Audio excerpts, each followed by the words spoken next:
Howdy howdy y'all, welcome back to my channel. It's Scene, and in today's video we're going to go over a plushie rarity guide, aka I'm going to be tier listing all the plushies on how rare or common they are to get, so that if you go out there and you trade, you kind of have a better idea of what plushies you have and what they're worth, so that you're not out there giving somebody a super rare plushie and all they're giving you is something common. I've seen some people out there doing some really rough trades. So, I just kind of want to come out here and give y'all my opinion and help y'all out. Some of these, as I said, are my opinion, and then others are pretty set in stone. I'm going to go in and explain why I choose each one everywhere. But if you enjoy paleo content, please hit that subscribe button. It really helps me out. I'm trying to hit 1,000 subscribers, so everybody helps, so I really appreciate it. And give this video a thumbs up. And yeah, so let's go ahead and get into it, and let's talk about our tiers here. So my S tier I have as one of a kind. These are one-of-a-kind plushies. They're probably out through an event or something, or they might be via a quest. Either or, they're either no longer obtainable, or you only get one in your game, and everybody might get one. So for that, I put both of them kind of together in the same tier. And then I've got my A+ tier, which are rare drops. Now granted, I know a lot of these are rare drops, but some of them I feel like they're easier to farm than others. Some are rare drops and then some are rarer drops. You know what I mean? And the rarer drops are A+, while I put A for mid are more of the rare drops, so to speak, And then I got the B tier, which is pretty easy. You just got to put in some time, but they easy. And then you got the C tier, which I say are super easy. They're super easy to get. You just got to you don't even have to put in, to be honest, that much work to really get them. And so, without further ado, let's go ahead and we'll start off with the new fish plushies, since they're brand new and they're at the top of this tier list, and that's what we're going with. So for my fish plushies, I was going to put them in super easy, but I feel like I got really lucky that first week. And now that I've been fishing after that first week, now don't get me wrong, they're pretty easy to get. You can sit at your home plot, you ain't got to move, you ain't got to chase, you just got to take your time to throw your rod out there. It just takes some time. Sometimes you're lucky, sometimes you're not, but overall, they're pretty easy to get. I will say the yellow one, in my opinion, is the rarer one of the four. So if I had to rank them, this is actually, to be honest, how I would honestly rank them as far as like rarity goes. Next up, we're going to have Nox the Powcat and Sandy the Powcat. And I'll go ahead and put the stackable Mugen and Choppa here as well. No, stackable Powcat here as well. Because all four of these were Twitch drops. They're no longer available. You can't get them anymore.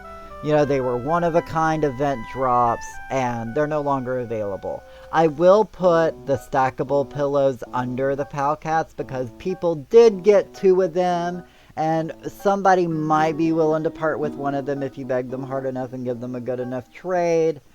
So I will put these a bit lower because people did get an extra set of them. And on the third stackable, I will still put it in the one-of-a-kind. Like, you have to go buy a particular kind of coffee in real life to get this Choppa. So I feel like for that, it's still a one-of-a-kind thing, but it is easier than the others to get, so it's definitely going to be at the end. Now, Giga Frogbert and Big Frogbert are also like one-of-a-kind ones that you can't get anymore.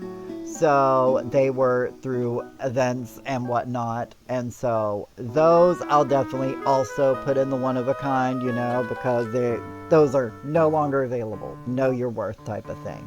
Frogbird, on the other hand, I'll go ahead and put his mid.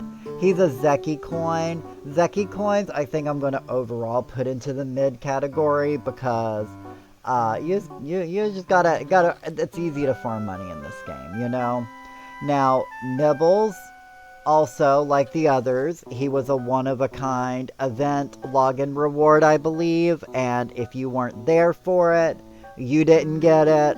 So, he's also in the one-of-a-kind.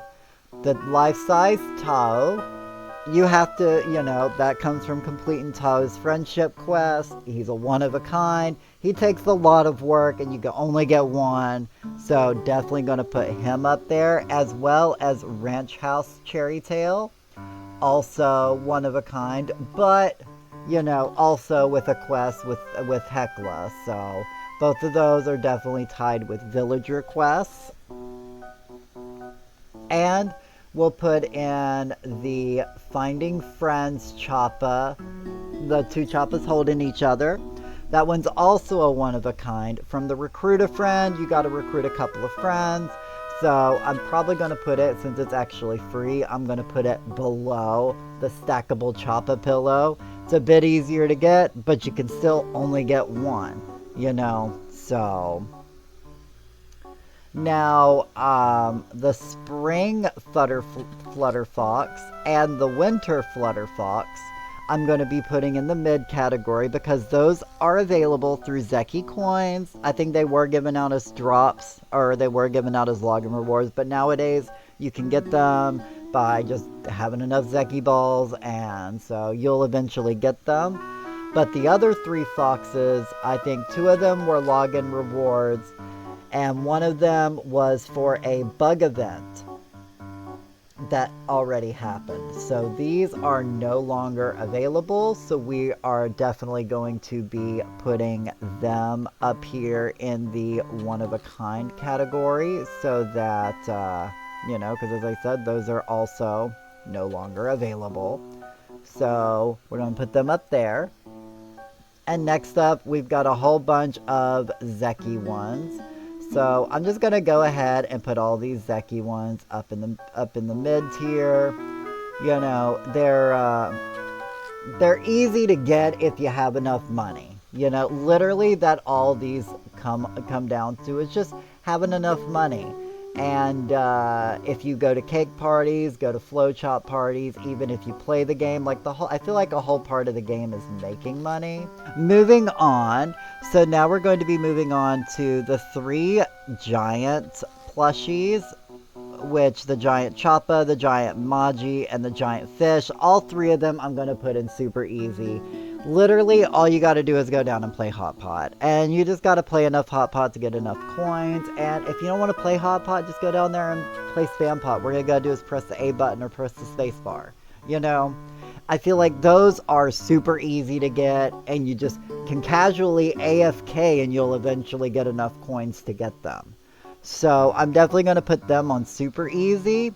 I am going to put the Warren Mouse, though, on pretty easy. I will rank it above the others because it's only in the pirate decor. And the pirate decor I feel like is a bit harder to get than the prize bag, personally, from my experiences.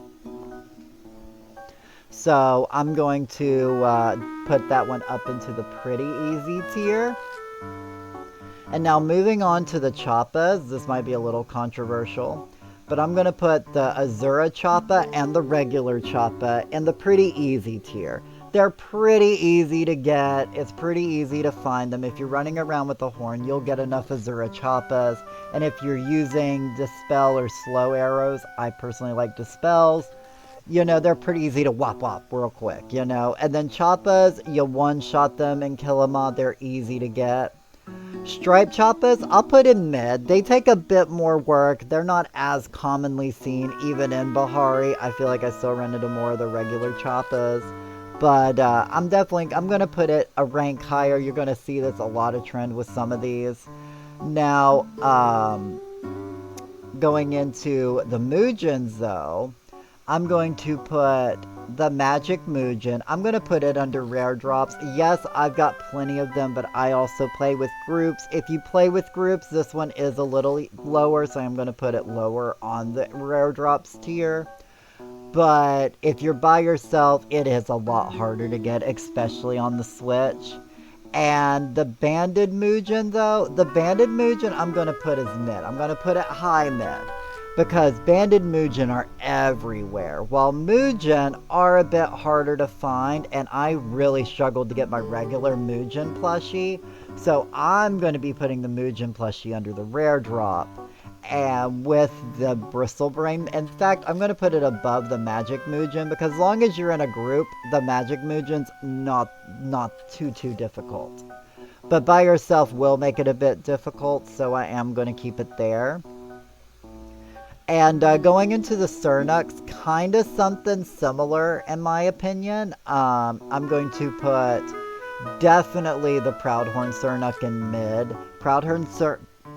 Actually, I think I'm going to put it in pretty easy. It was literally one of, like, the first plushies I earned out in the world. You know, you don't have to, all you got to do is be able to chase a magic Mugen. I mean, a magic Cernuk. And I feel like they're pretty easy to chase down. They're pretty easy to find. I'll say that, yeah, I'll definitely put that one as pretty easy. Cernuk, I'll put it as mid. Cernuk did take a little bit of work, but I got mine easy enough because you just one-shot them all and kill them. But the Elder Cernuk, that one's definitely going to be a rare drop. That one took me a long time to farm. That one was not easy to farm, and I count that one as a rare drop. So I'm definitely going to put that one as a rare drop. Now, moving into the bug plushies, this might be a little controversial, but I'm going to put the lantern bug as pretty easy. I feel like the lantern bug's easy. You throw a couple of lures down, you're going to get a lantern bug plushie, especially if you're doing it in a group. I will put the lunar fairy moth in mid. Where would I rank it? I guess I would rank it below the Zeki coins. I feel like they're easier to get than the Zeki coin ones, but harder to get than, yeah, I'd say they're harder to get than the Striped Choppa. So I'm gonna put it right there in the A mid tier. It's pretty mid. Ladybug, I'll put in high mid. Like, it takes some work, it takes some farming, but if you're with a group, makes it a lot easier. You know, yeah, I definitely say that. If anything, I'd probably put right around there. If anything, I might put it down here with the Lunar Fairy Moth. They're about even, they just require different things. Lunar Fairy Moth requires more bug lures, while Garden Ladybug requires more friends. And speaking of a plushie that requires more friends, the Proudhorn Beetle goes into a rare drop. In fact, I'm going to put it at the top of my rare drops. Why? Because you need a group for it. Because the more people you have, the more chances you're going to get at this one spawning.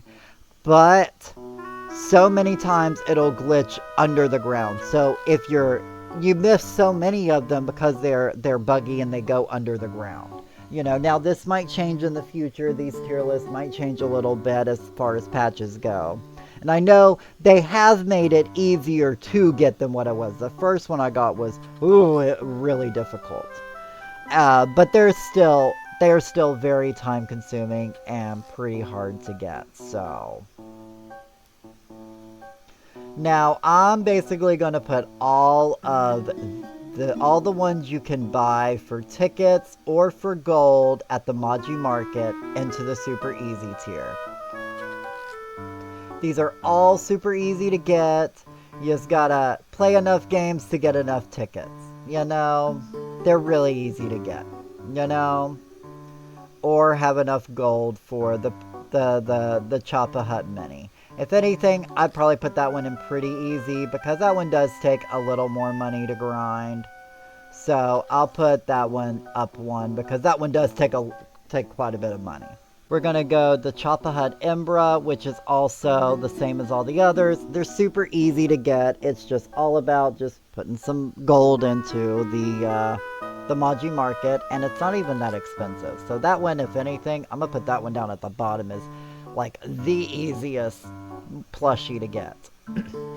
And now we're going to go into the Lils. And the whole Lil set, I'm going to put under pretty easy. Like, they're pretty easy to get. And they don't take that much time. You just got to get lucky enough that spending enough tickets will get you those prize tokens, you know? They're always giving out prize tokens with drops and such too, so... yeah, so this is what I would say. These up here are like one of a kind. You only get one, and or you miss the drops for them. So make sure, you know, you're getting your money's worth when you're trading these up here, right? These right here, I would say, are rare drops. Actually, in fact, I'm going to put the Order Cernuck up here too. Because as far as like the rest of the drops go, I feel like the Order Cernuck is the hardest to get from the Zeki coin. So looking back, I'm definitely going to put that one up here. But these are definitely harder ones to get. You're going to have to put in the grind to get a lot of these. The mid ones, as I said, they're pretty mid, pretty easy to get. You know, you just got to put in some farming, you know. They're, as I said, they're mid. And then we got pretty easy, because these are ones you'll get soon enough by playing the game, if, you know, and just trying to get some of the stuff.